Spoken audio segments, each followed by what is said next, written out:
धमना से निर्वाचित हुए प्रधान प्रतिनिधि ने कहा कि पिछले कार्यकाल में छूटे हुए कामों को पूरा कराना उनकी प्राथमिकता में शामिल रहेगा। कहा कि गांव में विकास कार्यों पर जोर दिया जाएगा। पिछले कुछ समय से गांव में कोरोना संक्रमण का जोर रहा है, जिसको देखते हुए समय समय पर सैनिटाइज कराया जाता रहा। गांव में निष्पक्ष रूप से विकास कार्य कराए जाने की बात कही। विकास कार्य अब समय से कराने पर जोर है। ग्रामीणों को रोजगार दिलाने के लिए मनरेगा सहित कई योजनाएं चल रही हैं। शासन स्तर पर हुई ग्राम पंचायत स्तर पर ग्राम पंचायत में विकास की कार्य योजना बनाने पर दिया गया जोर। गांव में विकास में तेजी लाने की पहल की है।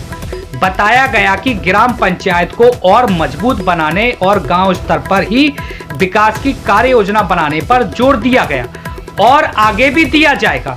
जहां पर उन्होंने शासन प्रशासन द्वारा तमाम अपनी मांगों को लेकर ग्राम प्रधान प्रतिनिधि ने अपनी बात को रखा और शासन प्रशासन से आग्रह किया कि जल्द ही इन समस्याओं का निराकरण कराया जाए।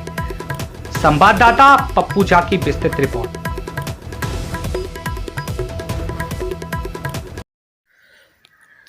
सर, मेरा नाम डॉक्टर आशुतोष गोस्वामी है और मैं ग्राम पंचायत धमना के प्रधान प्रतिनिधि हूँ। और विकास का ये है कि आपके गांव में मतलब क्या जो ग्रामीण लोग हैं वो किस चीज की मांग कर रहे हैं और आपको क्या लगता है कि क्या कुछ कमियां हैं जो जिसको पूरा होना चाहिए, मतलब जिसको खत्म किया जाना चाहिए, क्या आपको नजर आता है? हमारे गांव में कुछ मुद्दे रहे, शुरू से लेके अभी तक भी रहे कुछ मुद्दे। और जो ग्रामीणों का एक मतलब सोच रही कि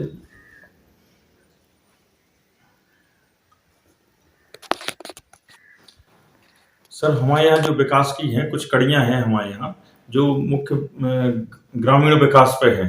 तो उससे गांव में मतलब अच्छा डेवलपमेंट जो हमने सोच बनाए हुए हैं। तो उसी कड़ी में सर 4-6 बिंदु हैं।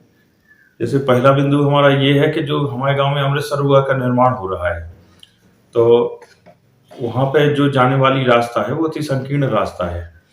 तो उसके विकल्प में हमने सोचा है कि हम चाहे अपनी खुद की भी जमीन देके एक अलग से वैकल्पिक रोड डलवाने की हमारी योजना है सर। वो एक बड़ा एक अच्छी दूरगामी कड़ी होगी और विकास के लिए अच्छा पर्यटन का एक केंद्र के लिए जाने का रास्ता रहेगा।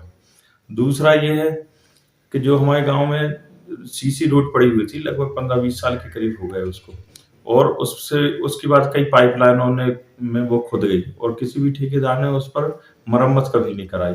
तो वो जर्जर हो चुकी है पूरे गांव की रोड। तो एक मेरा ये था कि जो गांव की रास्ता है तो उसको पेपर ब्रिक्स या सीसी से अगर कंप्लीट हो जाती है तो उस पे एक तो गंदगी भी उससे खत्म होगी और दूसरा छोटी मोटी संकीर्णता भी खत्म होगी और अच्छा एक रास्ता सुगम रास्ता रहेगा। और तीसरा एक बिंदु है, एक क्षेत्र पंचायत से रोड डला हुआ था कई वर्ष पहले, वो अधूरा रोड छोड़ गया था। तो वो ग्राम पंचायत धमना से सेमरा डांग तक जुड़ता है। तो वो आधा रोड है। अगर उसी हिसाब से यदि वो पूरा रोड बन जाता है तो आने जाने में दो गांवों का एक संबंध लोग वालों को काफी कुछ सुविधा मिल जाएगी। अच्छा, जो आपने बात बताई कि अभी कुछ पाइप वालों ने रोड सड़क खोद दी थी आपके गांव की, तो क्या इसके लिए फिर उनसे कहा नहीं क्या दोबारा वो तो बना के देते हैं? वो कुछ नहीं दिया, किसी ने बना के नहीं दिया। आज अभी तो नहीं खोदी, लेकिन कम से कम 7-8 साल पहले की बात है। तो किसी ने कहीं कुछ बना के नहीं दिया। जिसको थोड़ा सा अपने यहाँ कुछ लगा तो उसने अपना बोरी 2 बोरी सीमेंट लगा के कुछ ना कुछ लगा के अपने दरवाजे का अपना सुधार लिया। बाकी ज्यों का त्यों जर्जर पड़ा हुआ है। तो और काफी समय भी हो गया है, तो थोड़ी सी उसको रोड को एक आवश्यकता है। अच्छा, जो आपका जो क्षेत्र, आपका जो ग्रामीण क्षेत्र है, इनके लिए सुविधाएं क्या क्या, मूलभूत सुविधाएं जो अभी क्या क्या उपलब्ध है? जैसे पानी व्यवस्था हो गई, शिक्षा व्यवस्था हो गई, स्वास्थ्य व्यवस्था हो गई, तमाम सड़कों को लेके हो गई। पानी के लिए सर ये है कि हमारे यहाँ हैंडपंप है। कोशिश ये रहती है कि कोई भी हैंडपंप एक भी दिन खराब ना हो पाए। अगर हमारे पास कहीं से भी फोन आता है तो उसको तत्काल हम जल प्रबंधन की सुविधा से तुरंत सही कराते हैं। दूसरा, शहरी बस्ती के लिए हमने एक टंकी क्षेत्र पंचायत से इशू करवाई है, तो वहाँ पे एक पानी की टंकी नल के साथ में बिल्कुल तैयार हो रही है। दूसरे और एक टंकी और स्वीकृत हमने क्षेत्र पंचायत से करवा रहे हैं, वो रायकवाड़ मोहल्ला है, तो वहाँ पे हो जाएगी, तो एक जल के लिए एक सुविधा हो जाएगी। अब हैंडपंप थोड़ी बहुत कहीं दूर है, तो अगर यदि कोई कभी ज़्यादा कोई परेशानी होती तो हम अपना पर्सनल टैंकर लगा देते हैं और कोशिश करते हैं कोई पानी की वजह से कोई दिक्कत ना आए। अब शिक्षा के संबंध में सर ऐसा है कि यहाँ पे हमारे यहाँ 2 स्कूल हैं, प्राथमिक विद्यालय, जूनियर भी। तो यहाँ पे जो हमारे यहाँ टीचर हैं वो भी बड़े अच्छे टीचर हैं और पंक्चुअलिटी से आते हैं, और दोनों स्कूलों के आते हैं। और पढ़ाई के लिए हमारे ख्याल से शायद ही कोई ऐसा बच्चा रहा होगा किसी भी समाज का जो शिक्षा से कोई कहेगा कि हम वंचित रह गए। सभी बच्चे स्कूल जाते हैं और बाकायदा एमडीएम वगैरह सब सारी चीजें एक कायदे से जैसे होना चाहिए। बाकी सफाई व्यवस्था को क्या स्थिति है अभी आपके? सफाई व्यवस्था में ये है कि सफाई कर्मी आता है। सफाई हमने अभी बड़ी नालियां थी, हमने खुद खड़े होके पूरी साफ कराई। अगर सफाई कर्मी में नहीं रहती है तो हम अपनी तरफ से पूरी नालियां साफ करा देते हैं। अब कई जगह स्थिति ऐसी है कि जो अगर लोग वालों का सहयोग ना मिले तो फिर प्रधान चाह के भी उतना कुछ नहीं कर सकता है। तो हम सफाई कराते हैं, लेकिन वो थोड़ी सी प्रवृत्ति, मानसिक प्रवृत्ति को थोड़ा सा बदलने की जरूरत है।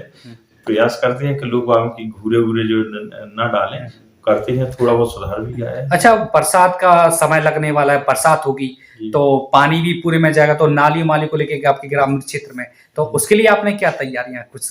नालियां हमारे यहाँ साफ है, नालियां से कहीं कोई ऐसा नहीं रहेगा कि नाली की वजह से कहीं कोई रुकावट होगी, ऑब्स्ट्रक्शन कहीं नहीं रहेगा हमारे यहाँ।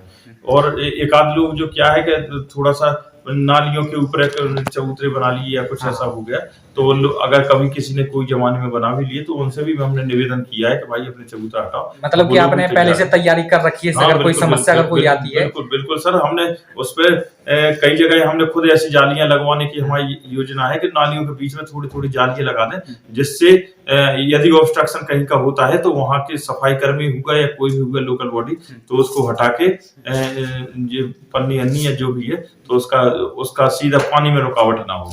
अच्छा, थोड़ी सा स्वच्छता की थोड़ी सी बात कर लेते हैं। जी सर। जैसे कि गांव ग्रामीण क्षेत्र है तो लोग आज भी कुछ बाहर जाते हैं शौच के लिए, ऐसा कुछ, तो अपने घर घर शौचालय बनाए जा चुके हैं? तो सर हमारे यहाँ 90-95% के करीब शौचालय बन चुके हैं। जिनकी जो नई शादियां हुई हैं या जो अलग लोग रह रहे हैं उनके लिए प्रयासरत रहती है कि शौचालय से किसी को कोई रह ना जाए। और लोग बागों की प्रवृत्ति भी बदलती है, ऐसा नहीं है, अच्छी दिशा में काम करते हैं तो प्रवृत्ति भी बदलती है। और वो तो कितना प्रतिशत लोग शौचालय यूज कर रहे हैं? मुझे लगता है लगभग 95% के करीब यूज कर रहे होंगे। अच्छा, तो सार्वजनिक शौचालय भी आपके गांव में बनवाया गया? सार्वजनिक शौचालय है, उसकी केयरटेकर भी है। अच्छा। और कायदे से बाकी और क्या लगता है आपको कि और बाकी ऐसी कौन सी कमियां हैं जो उसको खत्म करना चाहिए?